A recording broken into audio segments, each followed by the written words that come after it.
తనుజ లాంటి బిడ్డ ఉండాలని మీరే అన్నారు. ఇప్పుడే ఇమానియల్ పొగుడుతున్నారు, ఎట్లా చూడొచ్చు? నేను ఫస్ట్ కాంచి ఇమానియల్నే అన్న, చూసుకోరు. నేను ఎక్కడ రివ్యూలు ఇచ్చినా కూడా బిడ్డ ఉండాలని ఇప్పుడు కూడా అంటున్నాను. తనుజ లాంటి బిడ్డ ఉండాల్సిందే కానీ నస అయింది. సుమన్ శెట్టి గారు కూడా పాపం బాగానే ఆడుతున్నారు. నిజాతి కల మడిసి కదా, అలాంటి మడిసి ఉంటే దేశానికి అవసరం కదా. నిజాతి ఎక్కువ. ముగ్గురు ఉండాలంటారు, సుమన్ శెట్టి, ఇమానుయల్, లేకపోతే తనుజ, ముగ్గురు బిడ్డలు ఉండాలి అట్లాంటి వాళ్ళు. పద్ధతికే తనుజ గారు, పద్ధతికి బిడ్డ, నసకు బిడ్డ కాదు. నస పెడుతుంది ఇప్పుడు. అప్పుడు బాగా మాట్లాడింది, ఇప్పుడు ఏమో దివ్యల మాదిరి వచ్చిపోయిన కాంచి గొడవ ఎక్కువ. తనుజ గురించి మాట్లాడంటే ఈకు గేమ్ లో సపోర్ట్ లేదు, అసలు ఆడలేదు. సంజన గారు ఇమానియల్ బాండింగ్ మంచిది, అది హెల్తీ బాండింగ్.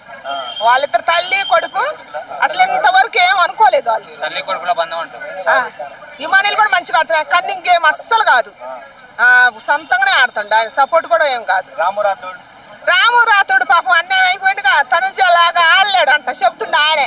ఆ చేతిలో రాని మట్టేసి. ఇమానియల్ పెద్ద దొంగ, తనుజ బంగారం అంటున్నారు, మీరేమంటారు? అసలు ఇమానియల్ దొంగ కాదు, ఏం కాదు. తనుజ బంగారంలే కానీ ఇమానియల్ దొంగ కాదు. ఫైనల్ ఇమానియలే. కష్టం అయింది ఆయన వల్లనే ఇప్పుడు బిగ్ బాస్ చూసేది. ఎవరు న్యాయం మాట్లాడాలి.